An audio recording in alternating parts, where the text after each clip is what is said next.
Hi, everybody. Welcome back and happy Friday.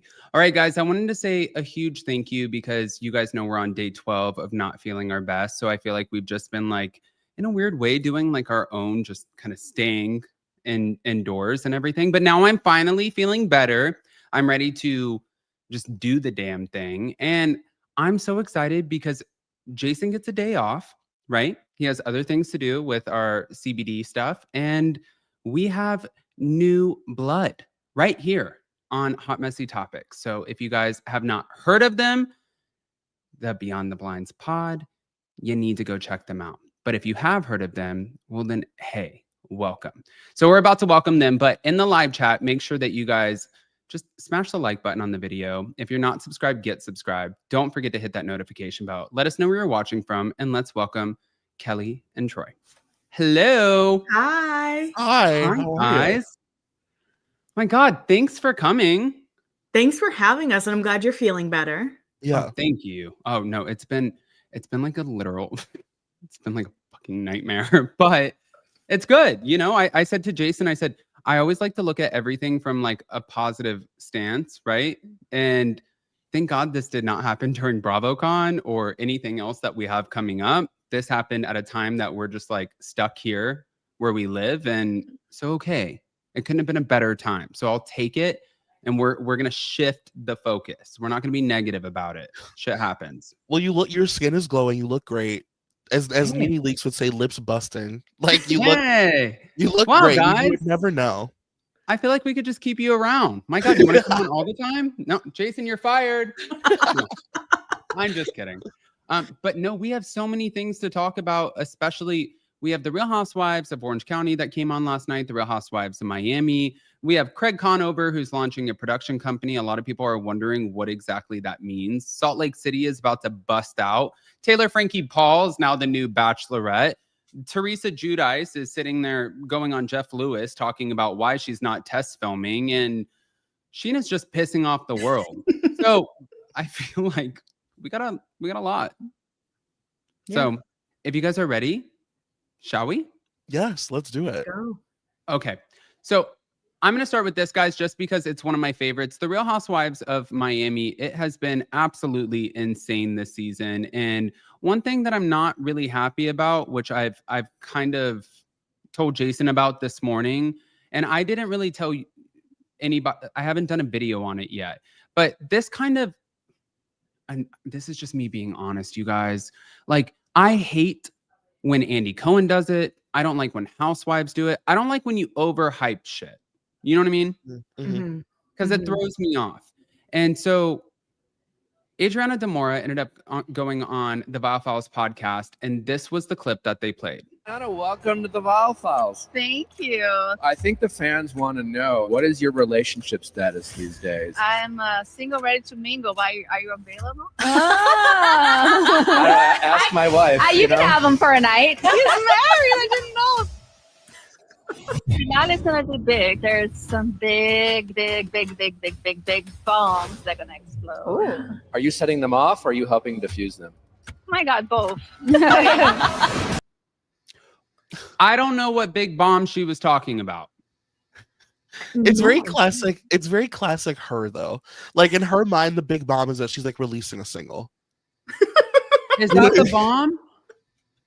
She's like, I'm performing at Pride again. That's the huge bomb. Bravo is freaking out. She's like, I have a 10-piece band, and I like Adriana Demora, but I was like, no, Lisa and Larsa, they patched their shit up.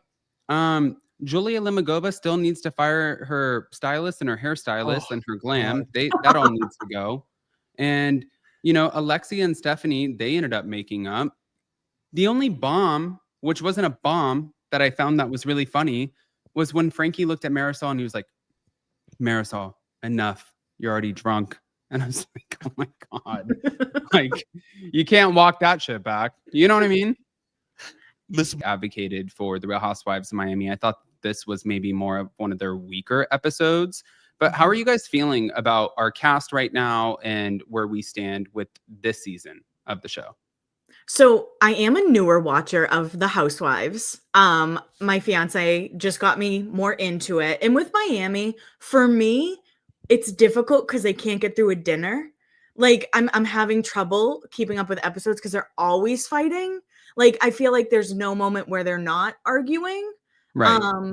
So I'm having trouble with it, but that's just me. And I'm like so afraid of Bravo fans, if I'm being honest. But yeah, for me, it's a lot that like no one's really like passing the ball and like keeping things moving. Like Stephanie using her plane as like, I like you or I don't like you. Are you going to be in the car or in economy or on my private jet? Like, I don't know. I don't really love it. Okay. I mean, honestly, and that's fair too, because, well, actually, let me ask Troy before I get into that. Troy, what are your thoughts? So I ride really hard for Miami. I'm like, especially I think that last year they had like maybe one of their greatest seasons. But my problem with a Real Housewives franchise is when the women start self-producing too much. Like I hate when they come in and decide like I love Marisol, I love Alexia, but I feel like they think that they are producers of this show and they decide who the villain is going to be, and it constantly backfires in Marisol's face, like trying to produce the Real Housewives. I don't know why she continues to do that, but that bothers me. Like I that franchise is like really infamous in my mind for just producing too hard. Like just let things play out. Yeah. Well, and you know, like with Stephanie coming on the show and us seeing like the private jet and Shoma, I feel like it's like when everybody wanted Lisa Rinna fired from the Real Housewives of Beverly Hills. It's like you wanted the villain fired, then she's fired, and then you're like, the show is boring. And then like OC, we go over there and it's like, why is Gina Kirschenheiter on here in a townhouse with like 20 million children? Because this is not an opulent lifestyle. This is more of like, I can go to my neighbor's house for that. So she's bringing the opulence, but now are we just like pissed off that she has like the jets and the Birkins and that it's like thrown in our face and we're getting the opulence and we just think it's like, oh, I mean, I don't know. I'm sort of indifferent on that. We're also both Gina apologists. Too. Oh no. No, because I'm guys. like, OC is going to be great when we recap this. They're Tamara apologists and Gina apologists. It's going to be great. I'm like, no, we need more Costco moms on the Real Housewives franchise. Like, I'm here for it. I guess when it comes to like Stephanie, for me, I feel like she's trying to be Blair Waldorf. Like she's trying to like be almost like a fake character I've seen before. Right. Yeah. Okay. So you're not buying what she's selling, clearly. No. She's like if a Samantha American Girl doll and Blair Waldorf had a baby, and I don't know how I feel about it. God. And then Troy, I'm guessing you're echoing the same sentiment. I'm not. I just think she's like somebody I feel like who watched the show and was like, this is gonna be my character on the Real. Like she's trying really, really hard. There's just nothing redeemable or enjoyable or likable happening there. Okay. Well, you know what's interesting to me about the Real Housewives of Miami with Alexia Napola, formerly known as Alexia Echevarria, but like she kind of captivates me in the sense that like this woman, a lot of the times the women have to get together and they have to like concoct storylines and like, what are we talking about this season? This woman is like a built-in storyline. It's like cocaine cowboys and like dealing with her family. And then my ex-husband passed away. And now I've come to find out he had a gay lover. And then my next husband ended up ditching me. And I'm like, oh girl, you really are a housewife. Yeah. She's, I always say her life is a true telenovela. It is a true like dramatic theatrical play. Like it's unbelievable that she's a real human being. One day somebody's going to make a movie, like a gritty like Martin Scorsese film about her life. I'm telling you. Do you think, by the way, watching last night's episode, did you because even playing the clip of Adriana Demora, do you think that I feel like she just like was not even in it? I feel like she didn't want to be there. She didn't want to talk about her birthday. She didn't want to be activated in any sense. And I think that she was more so like, get me off of this fucking boat. I'm done with all of them. I'm good. Yeah, I felt the exact same way. Yeah. Troy? Also, yes, and I also love when the housewives are trapped on a boat. I love it. It's like bring all the housewives at sea. They have to at least one time, but like survive being out in the ocean. Okay. Well, before we end up moving on from Miami, Lisa, Larsa, whose side are we on? Oh, I don't even know, if I'm being honest. I think I would say Lisa, but like if you ask me tomorrow, it might be Larsa, if I'm being honest. I don't know. Like Larsa to me, I don't take her very like serious. And I feel like I've never seen anyone act like her before. So like I'm just interested in like Larsa. But I would probably say Team Lisa. I would say Lisa. I find Lisa, there's something endearing to me about Lisa. Like she's one of those people where I'm like, if she was in my life, I wouldn't be able to quit her. Like she would annoy me. She would be my friend that annoys me to the marrow of my bone, but I wouldn't be able to quit her. Like I would love her. Larsa, on the other hand, I'm like, I feel like I'd be checking to see if she's a real human person. Like I'd be throwing water at her to see if she sparks. You know, okay. I'm also going to applaud Kiki Barth, by the way. I love seeing her family intertwined into this new season. I love seeing her dad and her children, and I've been waiting for those moments. And also, I wanted to go over to Alexia and Marisol because clearly we have two people who are best friends and they enable each other. But what I don't love about that, and something that I always spoke about when I was watching The Real Housewives of Potomac, was I wanted Giselle Bryant and Robin Dixon separated because I wanted to see them stand on their own, whether it was, we knew who they were going to choose, right? If one person had to go, it was not going to be Giselle. She's like the face of that show. So now I'm wondering if you guys kind of look at it from that same perspective, or if you just like love the dynamic. See, I'm split because I do love the dynamic, and I realized how much I loved it on Ultimate Girls Trip. That's when I was like, oh my god, they are so funny together. Like, if they wanted to do some kind of road trip spinoff with them, I think it would be incredible to see them like removed. But as far as being a part of the group, I find it codependent, and I think that Marisol would blossom more and be more of like a fully realized housewife if she wasn't so like under the thumb of Alexia all the time. Because obviously Alexia, in my opinion, is like the dominant one that wears the pants. Yeah, no, I agree. I think that Marisol operates behind the scenes, and I think that Alexia operates as the mouthpiece. For sure. Like behind the scenes, Marisol is like I said, she's producing so hard, but then Alexia's the voice. Like she's like the strong one that will like move it forward, and Marisol just gets to like be drunk and watch it all happen. So before we end up moving on and capping it on Miami, if we had to get rid of one person, who are we getting rid of? I mean, I think for me, it might be Stephanie. Okay. I don't know. I mean, I don't know if Gertie's giving us a ton, but I love Gertie. So I call the show Gertie and the Girls. So I can't get rid of Gertie. Okay.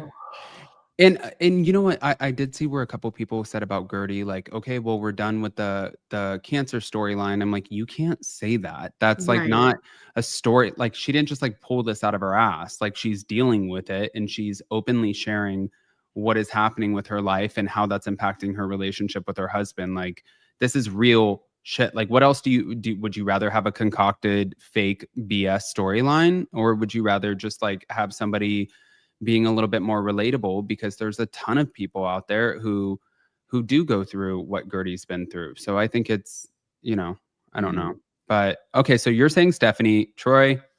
I gotta mirror that. I think that group is just so, they're like one of those housewives groups where it's like you guys truly are intertwined, and like it's very clear that you've all known each other for like 20 years. And I just think like we just don't need her. Yeah. Okay. Okay. Interesting. What about you? Who would you? Yeah. What about you?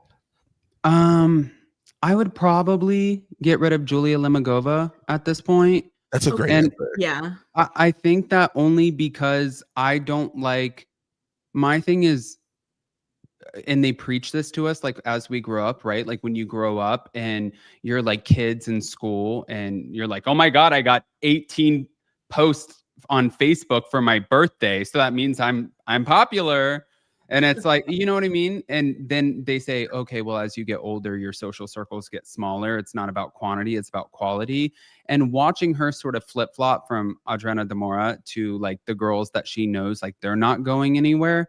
It makes me put her in question a little bit, especially when she was having that conversation with Stephanie once they got to Sevilla and she got to ride on the plane. And then Alexia walked up and she's like, we were just talking about you. And like, oh, okay, just so you know. And I'm like, you little shady minx. No.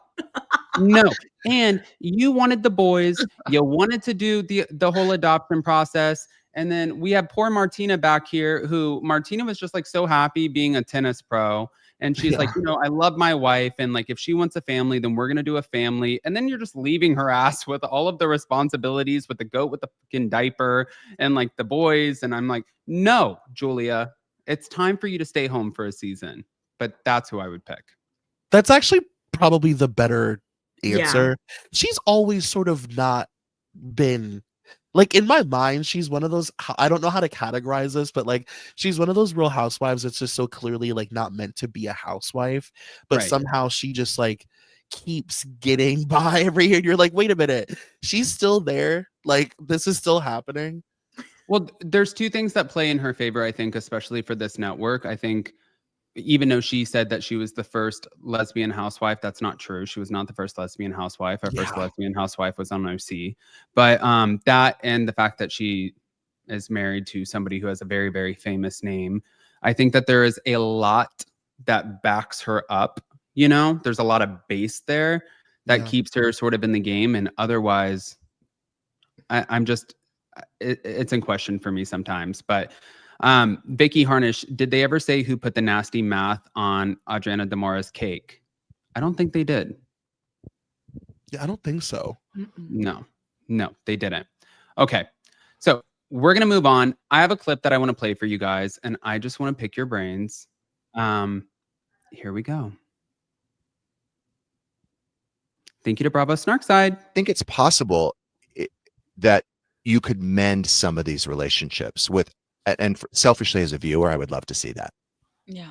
And I also just love when you were one big happy family. I think I think the viewers would want to see that too. I think there's nothing more just because it's been going on for so long. So obviously they're going to want to see some sort of resolution. Does that mean we could see you appear on season 15 of Real Housewives of New Jersey? Because I heard there's doing some test shooting or. Well, I mean, does a professor ever take the test? No. Okay. So, right. You're a proven talent. But do you think that there is a possibility you could be a part of that? Yeah. Hello, you're friends with Andy Cohen. Ask him. I don't yes, I haven't spoken to him about it. I haven't. Yeah. I mean, listen, at the end of the day, Bravo makes the decision. Like, you know, that's who we're waiting for. So I think. Okay. So now with hearing that, what are your thoughts going into, since we truly don't know, but you guys are beyond the blinds and I don't know what you guys get in your DMs or your emails. I just know that people love you and that you guys are coming out with the tea, and I just want to pick your brains. If you could just predict where Bravo is headed with this whole casting situation of the Real Housewives in New Jersey going into the next season. I saw Christian Grace Snow, who has the podcast, My Friend, My Soulmate, My Pod, with Vicky Gumbelson. And he said he thinks that this is all like a farce and it's all BS and that they're going to bring back both Melissa and Teresa. But if that's the case, I'm like, then what was the pause for? So we'll start with you, Troy. Where's your head? Well, first of all, I just want to say that I'm happy that Teresa was able to execute that joke. I mean, we all kind of like white knuckle it when Teresa gets a joke like queued up, and she pulled that off, and I'm just excited for her. But no, I actually have been like weirdly thinking about this a lot, the Jersey of it all, because there was a while where people were like, Dolores is gonna be the new direction that the show's going, and it's Dolores' show, and I'm like, no, I don't believe that. Like, I feel like Bravo. I don't know if that's true. And I just don't know if they're like fully willing to, after all the years they put into the Teresa and Melissa of it all, are they willing now to just like forego it I don't know. I don't think they care that we don't care about that anymore. I think they're so invested. I think it's all a farce. I think it's all BS. And I think that we're going to get like another version of Teresa versus Melissa somehow. Okay. And then Kelly. Yeah, I mean, I'll say what Troy says, and I think Dolores is going to be with Real Housewives of Rhode Island, right? She's a part of that crew, or she's helping produce it. I think that she's coming in to sort of, I feel like she's coming in as like a mentor. Oh, yeah. Okay. Yeah. I don't know. I think they would probably be stupid not to give Teresa, like, get her back on TV. Bravo people seem to really like love her or hate her, which I think is important. And they're putting time into her daughter with Next Gen NYC. But maybe they just needed like a break from the show to kind of restructure how they're going to film it and like storyline it. But, if I'll go with whatever Troy says when it comes to New Jersey, if I'm being honest. Don't Marisol and Alexia me. I don't listen. Like I said, I'm getting new into the Bravo verse. I've seen like the baby shower episodes. I've seen like the big episodes in New Jersey. But yeah, I don't see how they would continue without keeping that storyline, because it seems like New Jersey's all about family, whereas like other housewives aren't like that. Do you think, like, especially once Alexia's ex, Todd, came forward and he did an 11-minute video talking about how he's coming for Bravo and that there will be lawsuits with the way that he's been portrayed, and they know what they're doing, they know what the truth is, and he definitely put out a statement for sure. But we've seen a lot of statements like, my God, Simon Gobadia, a few people have come out and said, I'm coming for you. I'm like, oh shit. But Louis Ruella has co-signed everything that Todd said. And just in my mind, I was thinking, guys, you have almost $3 million in tax debt. And I know that Teresa paid off hers, but you don't have a prenup. That means that you're still obligated to his tax debt. Like, tell your husband to shut up. That way we can get back on the show. Like, shut up. Yeah. Now it's becoming problematic. Like the network doesn't want to bring somebody on who could potentially just like sue them for filth. It also feels like every like 5 to 7 years, a couple of the men get together and decide, like, let's do an interview with In Touch about how poorly we were treated by Bravo. Like, and I feel like Slade Smiley is like trying to scrub the internet of any record of his old interviews talking about, how Bravo is so horrible to the men and the men are the real victims of this show. Like we this happens like semi-regularly. It's so annoying. And Louis also seems like someone who would remove his name no problem. If like Bravo did want to move forward with like Teresa and Melissa, I feel like Louis would be like, oh, never mind, I'm not a part of that anymore. Okay. No, that makes sense. I mean, I don't know, actually. I don't know, because that's a big personality. And I find him to be very Jody, like to Lisa Hochstein, in the sense that I feel like Jody has a big hand in what Lisa does and says. And I think that he's always on standby. He's always around for her confessionals. He's always making sure she's like doing the right thing. And same thing with Gretchen Rossi and Slade Smiley. They're saying that Slade is calling production, wanting to know what his wife is wearing, what's going on, what is the storyline, what is the direction that we're doing. I kind of find Louis Ruella's to be very similar in that aspect. Okay. But no, for sure. I think that he loves all. I think that he's like one of those husbands that gets addicted to the whole thing, but maybe even more than her. Yeah, exactly. Okay, guys. So we're going to see how this ends up playing out. We know that at least it's been reported that they've been testing. I think there's like 5 or 6 new women that they're testing. So what the rumor is that it's Margaret Josephs, Dolores Catania, and Teresa Giudice, or Melissa Gorgon, sorry. Teresa Giudice clearly said, does the professor need to take the test? We don't know. The good thing is, though, is she said, hey, I'm in talks for 2 new book deals, a memoir and a cookbook. So at least we know the hustler is hustling. And go on with your bad self. If she's smart, she'll name the cookbook Ingredients. I've been waiting for that. Oh, my God. Oh, my God. Hello. if that happens, we're putting this clip back out there. And then we also want residuals. Exactly. And even though Kelly didn't say it and I didn't say it, I want residuals as a group. We were all here when it was said. We were all here when it was said. Yes. All right.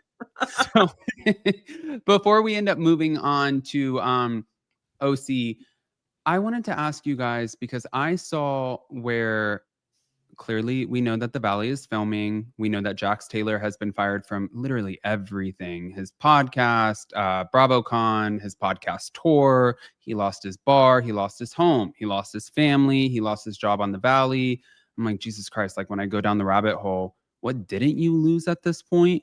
So knowing that they started filming without him, I feel like he's about to probably get a little vocal once things start coming out with photos and whatnot. But everybody was wondering, are we adding more former Vanderpump Rules people to this lineup? And people were automatically assuming it was going to be Scheana and Lala. Now, Scheana has not filmed one thing yet with the cast of The Valley. Lala absolutely has. And Scheana put out her book, her memoir. She totally put out her business with Brock Davies, just letting us know that Brock cheated on her while she was very, very pregnant. I died just because Scheana got me my job at SUR when I was 20 years old. I'm 32 now. I just posted a thing the other day on Instagram. I don't even know. I might be able to pull it up, but I posted a thing the other day on Instagram and I was like, my God, this history has been so long. Oh, here it is. Yeah. Let me just put this up really quick. If you guys didn't see it, just you guys watching, this was when Scheana was needing the inhaler on Vanderpump Rules and it was gay pride. And I'm like, oh my God, we were babies. Oh my God. It was babies, you know, but Scheana was eating her inhaler. I love that sentence. No, but now I'm like, you're just out here pissing off everybody. She threw Lala under the bus. Lala went on her podcast with her brother Easton. So Lala provides for her brother and her mother and now both of her children. And she said, you guys, this is going to be a New York Times bestseller, blah, blah, blah. And then Scheana went on Shenanigans and she said, listen, at the end of the day, like I sent her a PR box and she didn't post it. Sure, she might have said something nice, but she didn't post it. And so when Lala was doing her Amazon Live, people were like, well, are you beefing with Scheana? And she said, listen, Scheana is Scheanaing and I'm good. It is what it is. And then she goes on Gia Giudice's Casual Chaos podcast. And Gia Giudice forgets who the co-owner with Ariana Madix is for something about her. So Scheana ends up saying, yeah, because she's unforgettable. And then we had this little tidbit. So here we go. I love a clip. Thanks to Bywig Hello Drama. I didn't want to talk about this because at the end of the day, it's like talking about something and saying you don't care about it is a bit of like a what do you call that? Oxymoron. Thank you. So I don't want to confuse the fact that like I don't really care, but I also just feel like, you know what? It's time. Okay. It's fucking time. I've commented on a video about it, but like we've never actually talked about the Scheana's book of it all. The reason why I commented on this particular creator's page is because I love them and they're fantastic.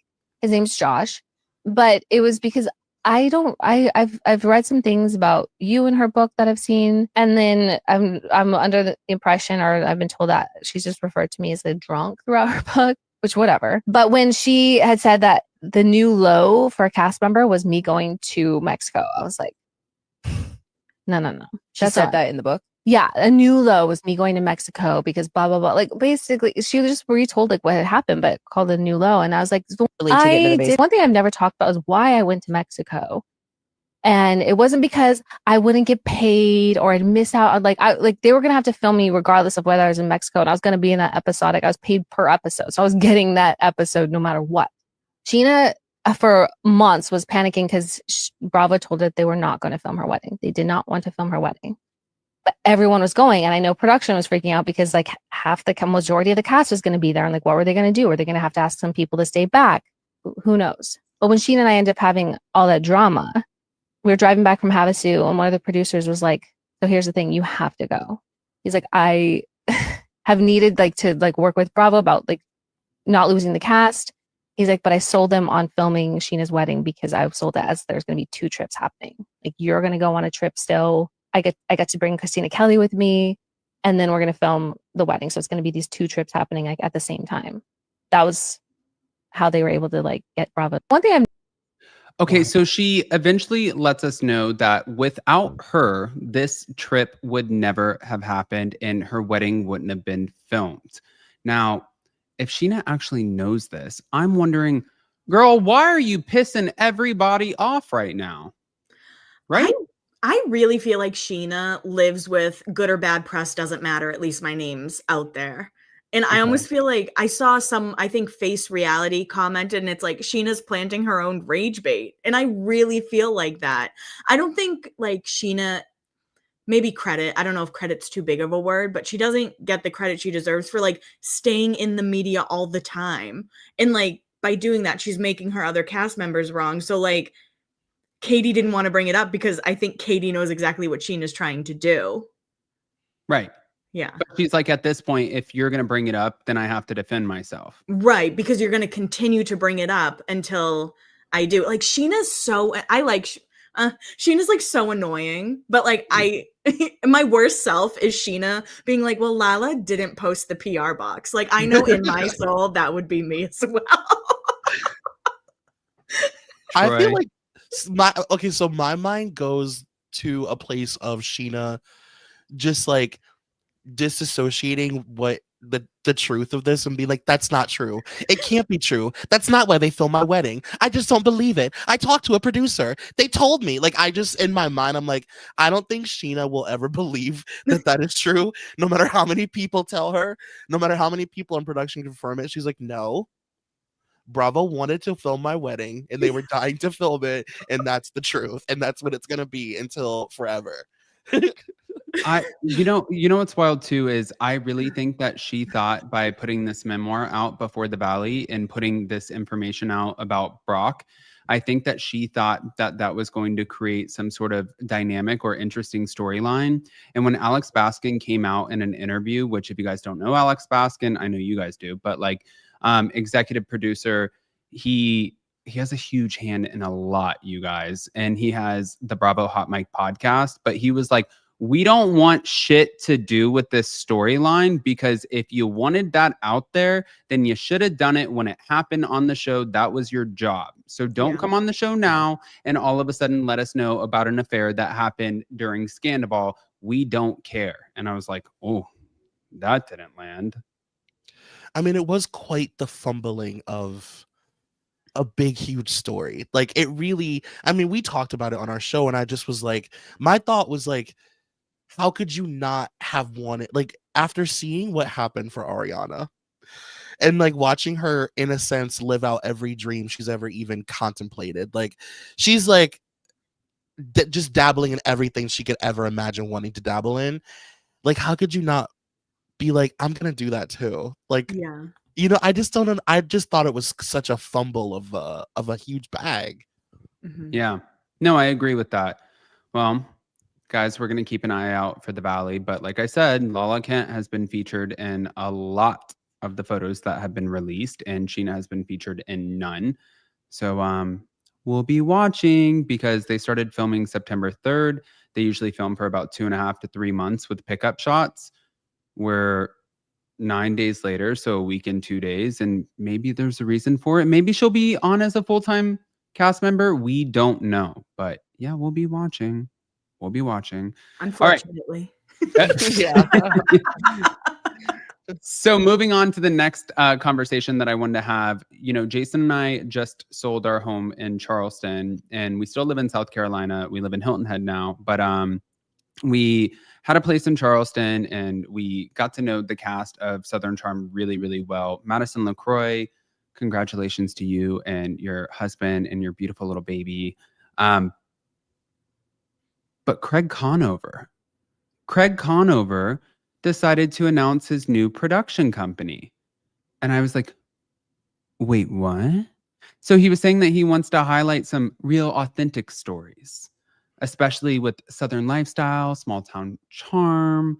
And clearly this is like a new a business venture. If you guys are not familiar, like those of you in the live chat, he still has his sewing business, Sewing Down South. He launched By the Way, which is a new bar with his castmate, Austin Kroll. And then I believe they just bought a location where they can do weddings in Charleston, because Charleston's one of like the wedding capital of the United States of America. So now you have a production company. Is that problematic for you being on the show? I think that was like my first question. Yeah, I was kind of wondering if he's like soft launching Leaving Southern Charm and he's just going to have a show about himself. He got a little taste of being like America's sweetheart after him and Paige broke up. I know it was like very divided, but I think maybe all that support went to his head a little bit and he wants his own show. So what are you going to produce your own show about yourself? I don't. I mean, doesn't it mean he would have to leave? Like, you can't be. It's like when Bethany did that, like, I'm now gonna launch my own production company, and she did like the Big Shot or whatever. Like, you can't like also be doing Southern Charm or like doing the Real Housewives and like running a production company doing reality TV, you know? Mm-hmm. So yeah, I guess he'd be leaving. Well, and what? So he blocked me on Instagram, which I'm totally okay with. I'm only blocked by a few people. Jax Taylor, Whitney Rose, Angie Katsunevis, Heather Gay.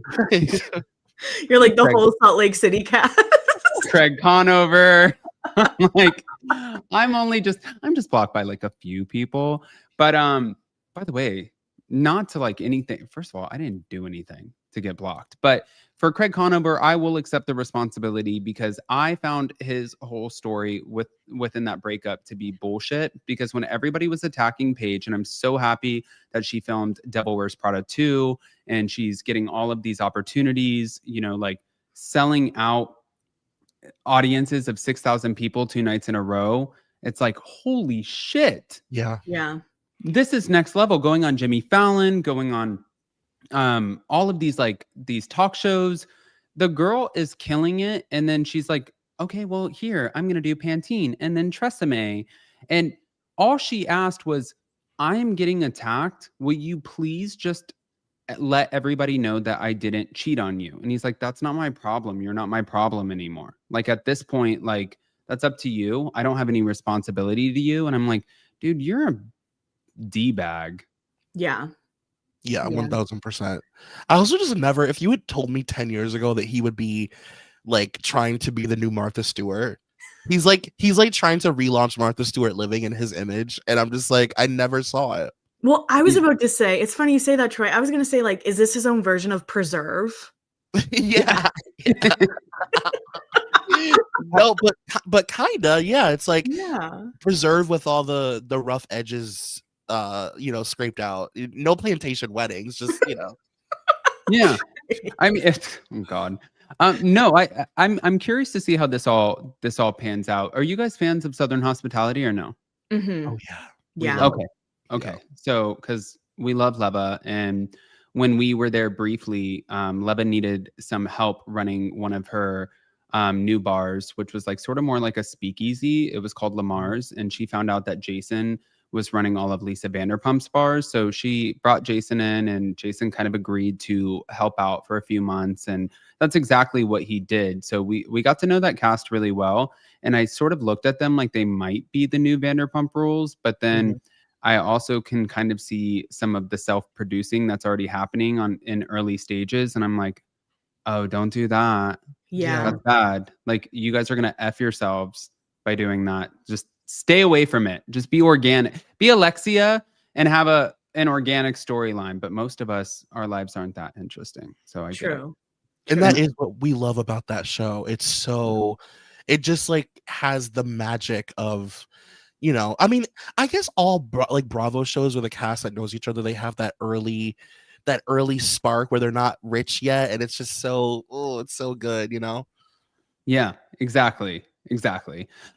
Okay, so we're gonna move on from that, and my next question for you guys, clearly we are all watching Secret Lives of Mormon Wives. I was not expecting that to take off the way that it did. And I had a podcast for a very short time called the Salty Podcast. I hosted a birthday party, not last year, not this year, but the year before. And I had Monica Garcia, some Below Deck people, it was just like such a bash. It was so much fun. And the only thing that I didn't like, though, and I really appreciate Jason for it, and this is such a champagne problem, but he got me an ice luge with like my logo on it, and everybody was taking shots and sticking their lips and their tongues on the bottom of it. And I'm like, this is fucking gross. But aside from that, I was like, you should have let me take a shot out of that first, because you know I'm a germaphobe. But everything else was great.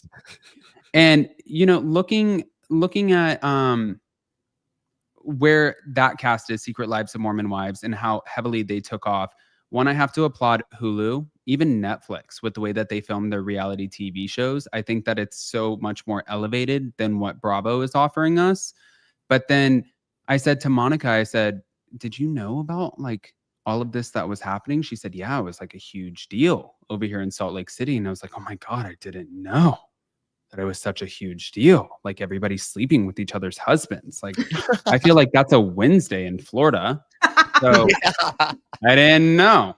And now we have Taylor Frankie Paul, who's sort of like the front runner, who has now been announced as the next Bachelorette, which is making history technically for the franchise, because she's the first divorced mom to lead the series. She has 3 children.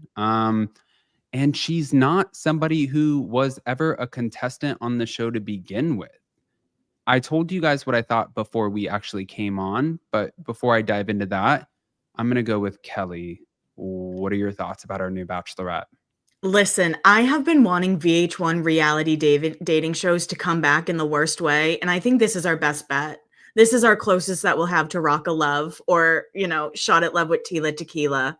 Oh my God, I missed that. And I feel like that's what Taylor Frankie Paul is going to give us. Do I wish that she chose therapy, like intensive therapy, over The Bachelorette? Sure.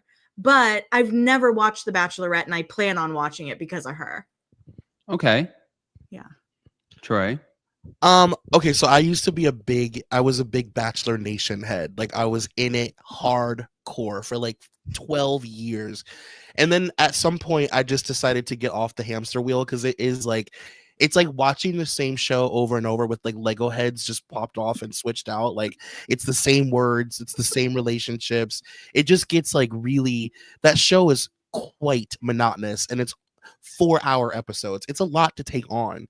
So to me, this is like revitalizing that brand. It is, because The Bachelor is so sort of antiquated in a lot of ways. And I know that they've tried to kind of modernize, and I think the Golden Bachelor was great, but like, it needs this kind of like shot of adrenaline, in my opinion. I think that this is a way to bring it into like current times. Everybody's talking about it. It's huge press. It's polarizing. People are going to hate watch it or watch it because they love her, which is like win-win. That's great. I think it's awesome. And it's also like, you know, she's like the perfect amount of like conservative ABC values, because at the end of the day, it's still a very like pulled back network, but she's like a little, you know, a little feisty. Like, I remember that the times when it was a big deal if the Bachelorette would have sex with any of the men at any point in a month. It would be like, you're a whore. And now it's like, maybe we'll be a little bit more loosey-goosey. Not loosey-goosey. No, I agree. I think that with Love Island is the #1 streaming reality TV show right now, period. Right? So I think with all of these or dating show, I think that with all of these other shows coming out and just giving us a little bit of sort of diversity in the way that they film them, and I'm not talking about the cast, but like just the perspective and how they shoot them, the locations, everything. It really switched things up. And I think that put a lot of pressure on ABC and The Bachelor and The Bachelorette. So I think that this was a very smart marketing move. I'm curious to see how it's going to pan out. But also, I will say this, before COVID hit, oh my God, I just said the C word on YouTube. God, I hope I don't get demonetized for that. You're not allowed to say that on YouTube. But before the pandemic, you can totally tell that just like totally threw me off. Before the pandemic, Jason and I were reached out to by Lisa Vanderpump and Vanderpump Rules producers, and they were asking us like, would you be interested in coming on the show? Will you do interviews? We did interviews, and then we thought about it, and we're like, our life is like not this, like what is going on? And then all of the interviews came to a halt because of the pandemic. But what they reiterated to us multiple times was that they were looking for people who had major followings, that had access to a lot of numbers, because that was going to drive numbers to this show. And I think that that was the point of my story. I think that that's exactly what Taylor Frankie Paul does, because Secret Lives of Mormon Wives, it was just a hit and people are following her. So people are going to follow this journey. And it's, as far as a business decision, really freaking smart, because even if she cusses, if she does something salacious, you can edit it. Doesn't matter, Yeah. And I think that's what they want, is for her to be salacious and to be like almost like the anti-Bachelorette. The bad girl. She's the bad girl Bachelorette. And she's really, really, really good at being on TV. Like, she's a great reality star. She's captivating. She's funny. Like, she's also like not perfect, which I think is like, she's vulnerable, but like very, very flawed. And I just think like it's what that show needs. I think she's perfect. Like, I love her. Yeah. No, I like that. Okay, so we're excited. All right. I'm really excited. Yeah.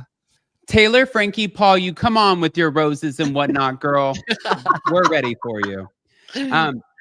So guys, before I actually jumped on this live with Kelli and Troy, I was telling them sort of what the lineup is and what we're going to be talking about. And I said, we're going to be talking about the Real Housewives of Orange County.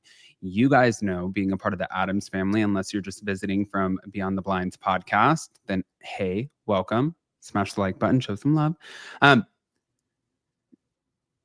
Tamara and I have had multiple conversations, and Tamara at one point reached out because I always cover what's going on in the shows. And she's like, why do you always make me look like an asshole? And I said, Tamara, you always are an asshole.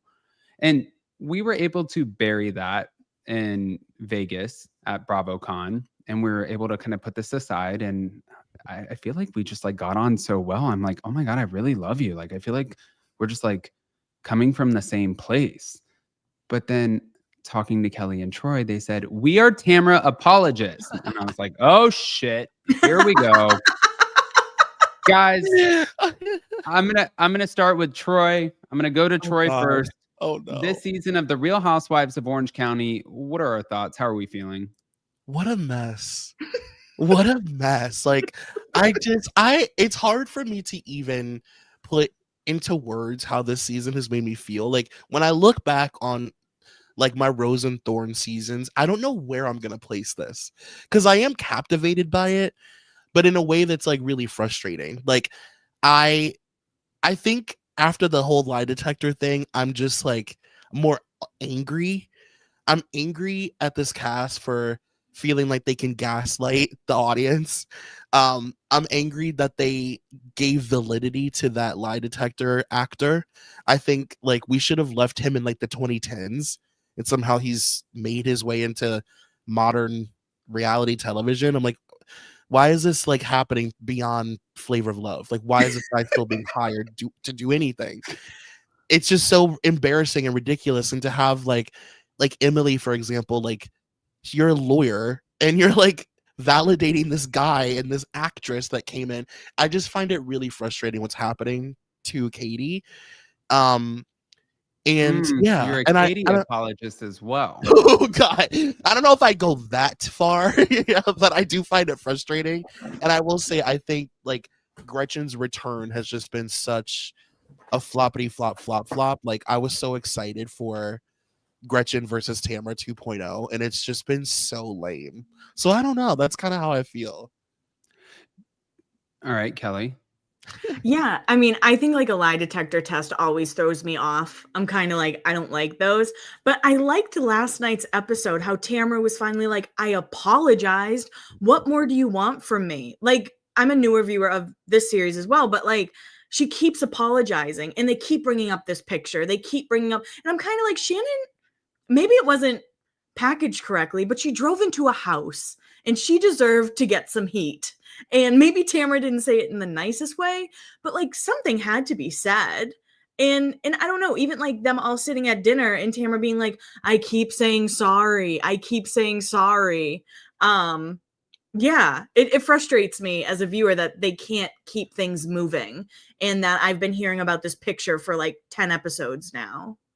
Well, and before I kind of like chime in on this too, Matt, thank you so much. Is Gretchen's return worse than Alexis's? Oh, I'm gonna say yes, because at least Alexis's was like, it was like explosive. Like she was annoying and lame and embarrassing and cringy and all the things, but it was like explosive and fun to watch. This is not fun to watch. This is more frustrating, in my opinion. I'm not like having fun watching them talk about naked wasted and stuff, and like Gretchen lying and the back and forth and her not standing on anything. Like at least Alexis is boldly annoying. She came in with, there's the door, Shannon Bador. Yeah. I know, she practiced that shit for so long. Okay. I guess moving forward, when it comes down to Katie, because we know that clearly we didn't see her this week, and I think there's like 3 or 4 episodes we're not going to be seeing her. With Kiki Monique and all of this drama, I've received a lot of shit, and just like people like sliding into my DMs and they're like, Adam, well, Salt Lake City last year, it was like you and Whitney. And I said, okay, let me just be really clear about that. I was asked 2 questions that was Franken edited, and she admitted to completely lying at a Christmas party, DirecTV Christmas party that we went to in LA. And she admitted to lying in front of her entire cast, aside from Meredith Marks. So everybody wanted me to share the text messages, the things, and I was invited multiple times to come on the show and just like have it out. I'm like, I feel like I'm not a housewife. You're not paying me to do that. Why would I do that? And so thanks, Troy. But like now with the Kiki being involved and Katie and Gina and all of these conflicting stories, I'm kind of all over the board.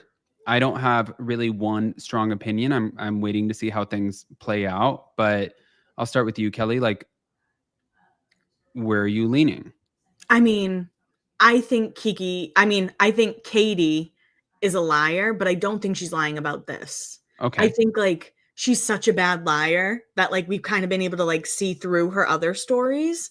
Yeah. And this one, I believe Gretchen said that. Like, I believe Gretchen said she went to the hospital, just like how Gretchen said it to Tamara in the back of the car. Like, right. I do think Katie's telling the truth here. And I don't think it's fair to be like, well, that actor lie detector test lady said you lied about everything or whatever that was. She said she's so full of shit. Yeah. Who are you? Who are you, lady? Girl, shut up and sit down. No, that's how I felt. Yeah. I'm just kidding. All right. Troy, where are you leaning? Well, okay. This is going to lead me to a question for you. Yeah. Because, like, who better to ask? So, like, I just feel like maybe Katie, like, I think she's a fan of the show. She's clearly a Housewives fan. I think you can tell when the women come in having watched the show and kind of having these preconceived notions as to like how it will operate and how they'll look and how things will come off and them being completely wrong. And I just feel like she came in with like an arsenal and she was like, I gotta play ball and I gotta, have some bloggers. I hate that term, but bloggers that I'm like friends with that will be in my pocket or whatever. Like, I feel like she came in trying to play the game and maybe played a little too hard. And like, you have these women like sliding into your DMs and stuff all the time. Like, you are you are the person that Katie would look at and be like, I need people like that on my side in order to like win the season. So like, I don't know, I guess, what do you think about that? Like, do you think that she just like played too hard, too fast? You know what's wild is I look back from the standpoint of just kind of wondering what Kiki is trying to achieve here, because I saw at first where Kiki sat down with Gretchen Rossi and Gina, and she said everything that she claims that Katie told her. And I'm not saying claims like as if she's a liar. I'm just saying I wasn't clearly a part of that conversation. But then I didn't necessarily understand the next part of being like, by the way, she said you question Asian designers. And I'm like, okay, well, now I feel like this is getting a little messy and you're leaning into it. So now you're making me question you a little bit. And then for Gretchen getting caught in the lie about the hospital and then walking that shit back for the lie detector, I'm like, Gretchen, like clearly you said it on TV in front of a camera. Yeah. So I'm ready for the reunion. Yeah. I hope for Kiki, if they invite you to the reunion, like, girl, do not go. It will be a lion's den. And a Housewives game is for housewives. Housewives are intense. And you're not built for, especially like there's nothing that drives you more than like money, right? In this situation, like if you're getting paid for it, you're like, bitch, you want to know what I know? And like then it turns crazy. But then if you're just going into it and you're like, well, I'm not really getting paid to be here, but this is interesting and I'm so excited to be here and I'm walking out on the set and like Andy Cohen's like, welcome Kiki Monique, and everybody's like just like dolled up and glammed up, and she sits down, you're gonna get thrown to the wolves. So I hope for Katie, she's telling the truth, and I hope it all comes out at the end, but we'll be watching. I also wonder with Kiki, because I know she's on Radio Andy and she has a podcast with Dorinda. So I almost wonder if she was pushed to do it, to go on the show and like sit down and talk with the housewives, because she's also been a bartender at the clubhouse. Like she has connections with Bravo. Yeah, no, I don't know. And see, that's what I wonder too. I mean, I definitely have my own questions in that sense, because even when they played last season, when I was trying to just like do a favor for Whitney, it was Adam, the podcaster. Like there was no Up and Adam, there was no actual real labels, there was no, it was just very like meek and as kind of bare and bland as they could make it. But the network doesn't have any responsibility to me, and I don't have any responsibility to them. I'm not on Radio Andy.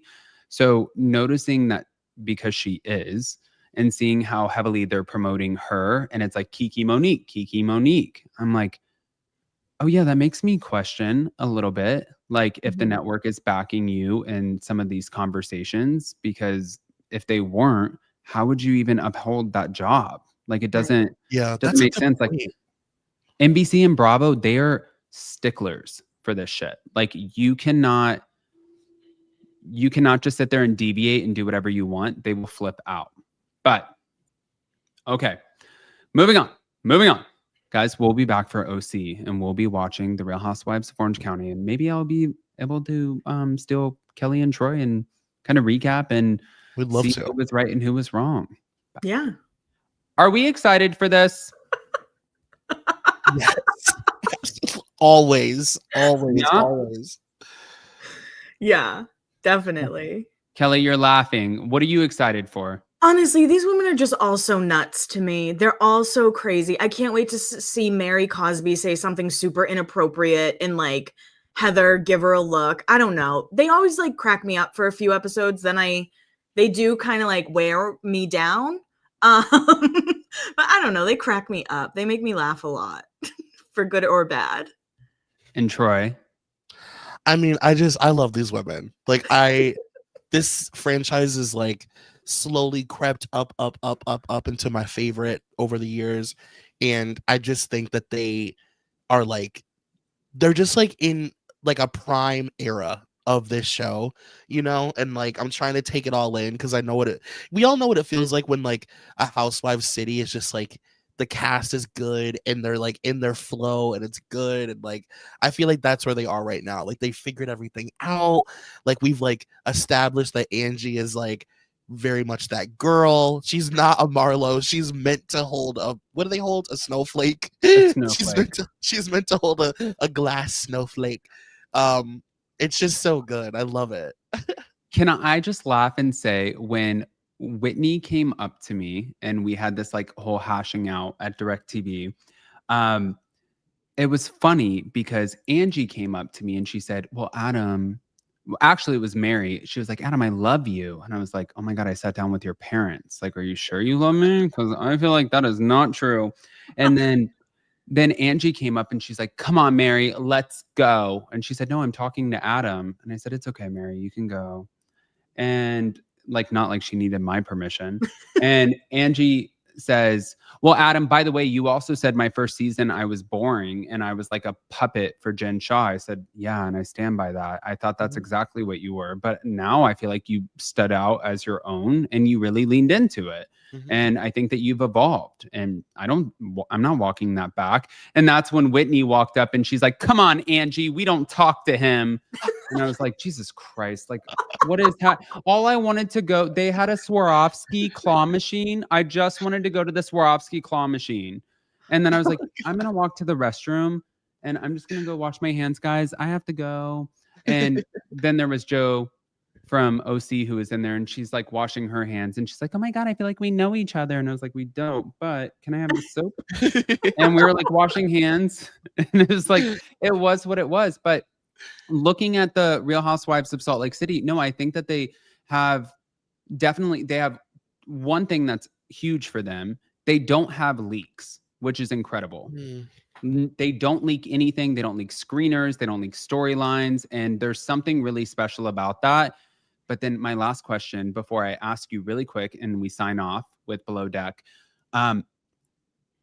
When Jen Shah gets out of prison, if she comes, because she's getting out of prison in less than a year, if she comes back on the show and decides to, would you guys want Monica Garcia on the same season as her? Like, do you feel like that would be an explosive season, or you just want Jen separately? I actually don't want Jen at all. Oh, okay. Okay. Yeah. Like, I don't want Jen back. Like, I think she was fun, like when she was on, but you like scammed a bunch of old people. I don't know. That's how I feel. Yeah. So I don't want Jen back either, but just not for like moral reasons because I'm not a good person, but just because she's like, I think that the cast operates better. They can breathe and like all sort of be themselves more. Like I think that they all are better housewives with her not there, like throwing glasses at their feet. Like I think that they all operate way better and more smoothly as a team when she's not there. But if she was gonna be there, if she was, Monica being there would be pretty cool. Like I loved me some Monica. So like, yeah, that'd be great.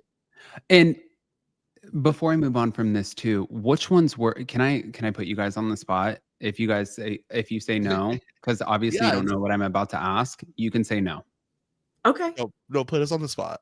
Okay. Kelli and Troy. With Monica being a part of a group that clearly launched Reality Von Tease, which was an account that was formed to expose whatever was going on with Jen Shah and the things that were happening behind the scenes.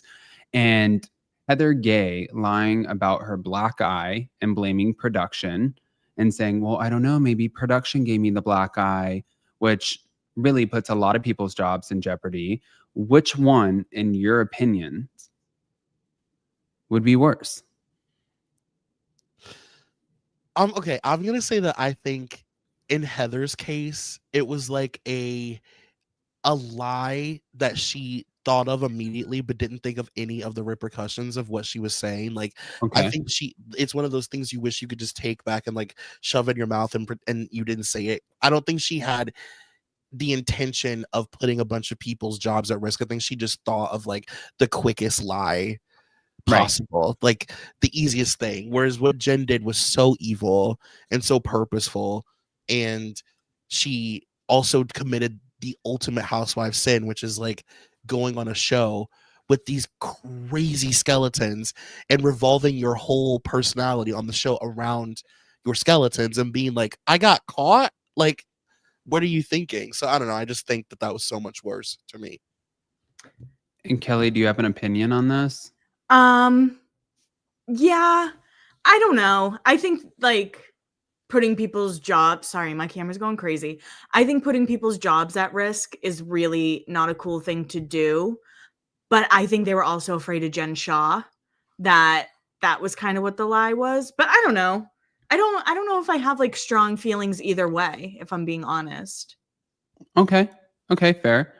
We're gonna leave it at that, you guys. Last but not least, are we living for the new season? Because I'm seeing the fan feedback of Below Deck, and people are calling it one of the worst seasons to date when it comes to this franchise. And I know that my husband covers it with his co-host Kelsey, and he has a show called Anchor Watch. Loves it, lives for it, and sometimes he definitely has some yawn moments. And I know because I sit there next to him and I watch it, and he'll sit there and he'll be talking, and I'm like, "Can you pass me the water?"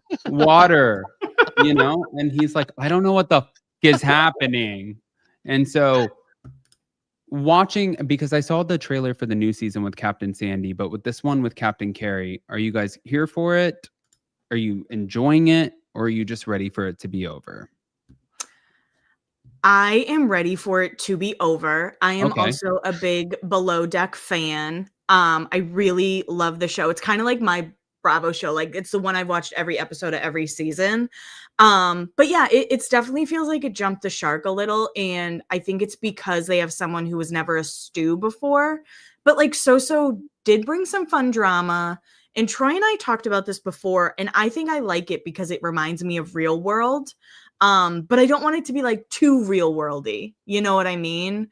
And I think So brought that energy because she was on Love Island, and I know she's going to be on Love Island Games. I prefer people who have worked at least like a season of yachting, just because they actually know what they're doing, and like big part of the job is obviously doing the job correctly. Right. Troy. So this is the only season of Below Deck that I've like not caught up. I've not been caught up on, and I don't know if that is like low key the answer to the question. Like I wasn't enjoying it. But I do agree with Kelli, and I like when Below Deck is like at its purest. Like I think it's one of the rare Bravo shows that is like separate from all the other shows where they don't necessarily need like real world style drama. Like I do like when people work on the boat who have literally worked on boats and it has been their job and they take it seriously as a job. Like I don't know. I think that is kind of like a jump the shark moment where it's like, now let's get some girls from Bad Girls Club in here to like be stews. Like, I don't like that. You know what I mean? I like when it's like, I like Below Deck to be very pure. You know what's funny is like anytime you go to BravoCon, the Below Deck cast members are like the biggest celebrities in their minds. Mm-hmm. And it's so funny to watch. By the way, are you guys going to BravoCon? No. I don't think so. Okay. Well, then don't worry. I'll keep you guys updated on everything.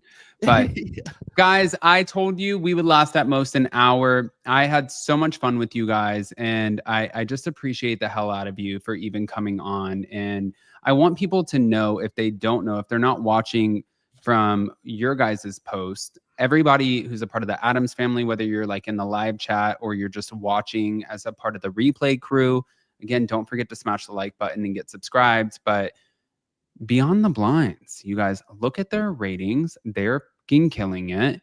And just, can somebody, I'm going to bring up your Instagram and I'm going to bring up the podcast. So Kelli, I'll let you hit the Instagram or the podcast, and then Troy, I'll let you hit the Instagram. Yeah. I mean, you can subscribe over on Beyond the Blinds wherever you listen. We also have live shows coming up.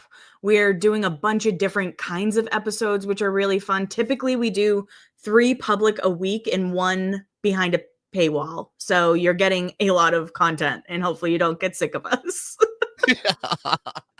It is a lot of content. We put out a lot of episodes a week. And yeah, and as far as our Instagram, so you can find us at Beyond the Blinds.